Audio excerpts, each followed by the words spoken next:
Live from Las Vegas, it's theCUBE, covering NAB 2017. Brought to you by HGST.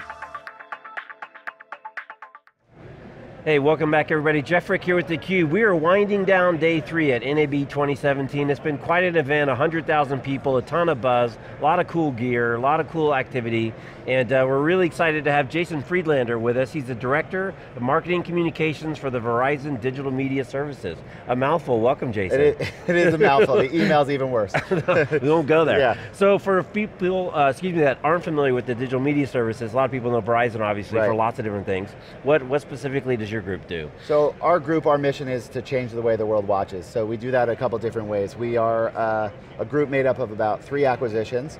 So in 2013, Verizon acquired Uplink video streaming service, which is where I came from. And that's an end-to-end video, content ingestion, delivery, ad insertion, workflow. And then we acquired, literally 3 weeks later, the Edgecast Content Delivery Network to really put those two things together.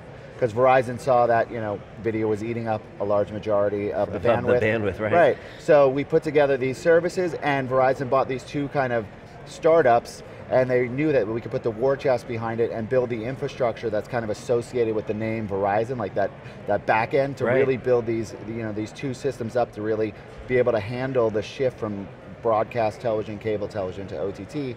So we built a lot of new features on top of Uplink since we were, in the last 3 years, we've added a lot of scalability to handle tens of thousands of people hitting play at the same time, tens of millions of people watching, and we've also, on the CDN side, we went from about 2 terabits per second to over 31 today with over 100 points of presence around the world from about less than 20 when we were acquired. So it's been an exciting time. So that's really what we do, is we kind of prepare and create the assets and deliver the highest quality to the end user. Because you're sitting right there, you know very specifically how video to the mobile has just completely changed the world. Yeah, and being part of both the delivery and the preparation, we get to know a lot about what works best so that every user can have the highest quality, because we know if our customers can't deliver that high quality personalized experience to every user, then it hurts their engagement, it hurts their brand loyalty, and thus doesn't help our business. So our goal is to really use all the pieces we have to make sure that we're delivering that for our customers. And you had a new exciting announcement here at the show, so tell us a little bit about that. Yeah, we're really excited about this. Like I said, Verizon Digital Media Services is made up of those acquisitions, and last year we had another one called Volleycon. So the 3 companies are really the basis of what VDMS is, and this year at NAB we launched Media Experience Studio.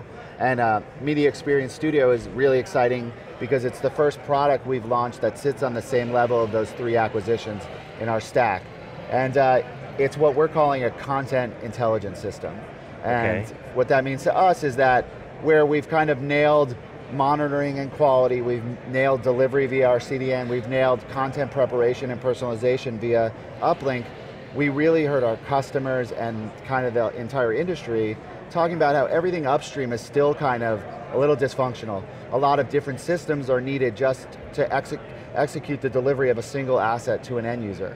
So we've kind of moved upstream to really give content owners the ability to manage a single asset from whether they're acquiring it or producing it like you guys are, and manage the metadata associated with it. And then the delivery to the end user, whether they want to build an app, come up with a subscription service or personalized feeds or anything around that. That's what this service really does from an end-to-end perspective. It's really magical when you think of all the things that have to happen in the background for someone to navigate, pick an application, Netflix, YouTube, whatever, go to an asset, hit play, and the thing is delivered. Yeah, my kids have no idea what it takes to actually get it there when they're watching Disney Junior, but and the content owners are constantly having to deal with those headaches from conforming metadata from one system to another, and we felt if we can kind of get rid of all those little pieces and put it into a single really usable, really cost-effective platform for people to use, then this becomes the source of truth for everything out here. And then if I need to update my metadata for an application that's out here already, I just make that change. I don't then have to push it out here, then go here, and then go here. Right. So we think in the long run, it's going to help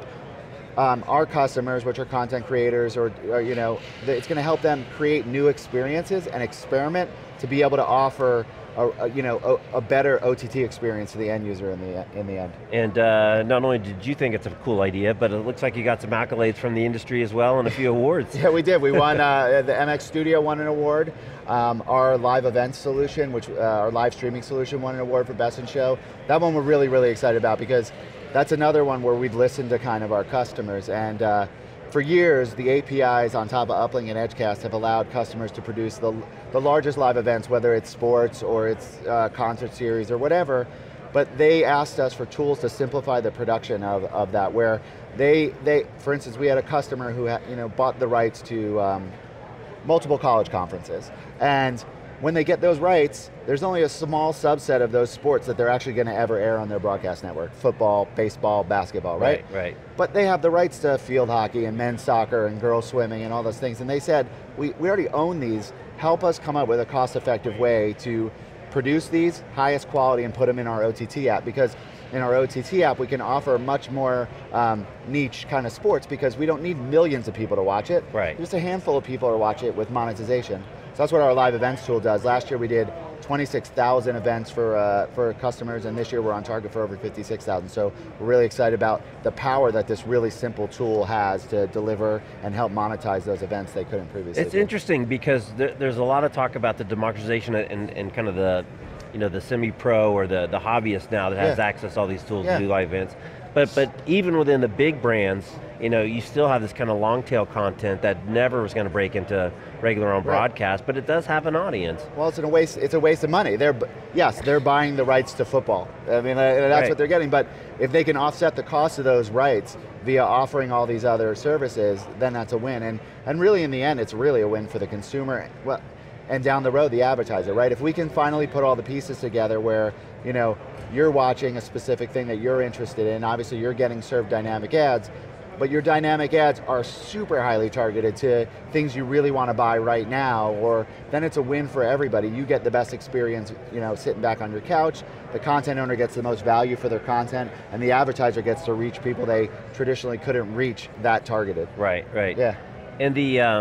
And the variety and types and size of the content, it's only getting bigger. I mean, as you walk around here and see all these 360 cameras and VR cameras and IR cameras but then you have 5G coming right around the corner. So a whole nother kind of ratchet up of opportunity to deliver a whole nother kind of genre of content coming right around the corner. Yeah, it's great for us. It's 5G to us is just another distribution endpoint for our content, but we're interconnected throughout the world to 3,000 last mile networks, whether they're 4G, they're your home internet, or it's a next 5G network. But what that means for us on our end as a vendor is we have to make sure that the encoding profiles, that we're using the most efficient bandwidth, that we're offering that highest quality that can be delivered over the available bandwidth of the network to that end user, so they're getting the most value of their 5G network or whatever it is. Okay, so you got the first product out without giving away any trade secrets. If we see you in a year from now, kind of what are some of your objectives? Where are you guys going next? Yeah, I think part of our MX Studio is, again, giving that insight to a content owner to be able to see, this piece of content cost me X and I've made Y. Now what we want to do is the next layer, we want to be able to offer up a vision to your entire content library to tell you, you need to produce more content like this, or you need to put out an app that consists of these assets from your library, because based on the data we're looking at, we can tell you that's going to have an ROI. So in the end, that content owners are avoiding the risk, or much less so, risky, and they're going to be more targeted with their concepts and allow them to experiment more to really find what works in the OTT space. Analytics instead of intuition, how about that? Analytics and personalization, man, that's what it's all about. That's what it's about, all right. Well, Jason, congrats on the awards and the product launch, and thanks for taking a few minutes to stop by theCUBE. Thank you, my pleasure. All right, Jason Friedlander from Verizon, I'm Jeff Frick from theCUBE. You're watching us from 2017 NAB. We'll be back with our next guest after this short break. Thanks for watching.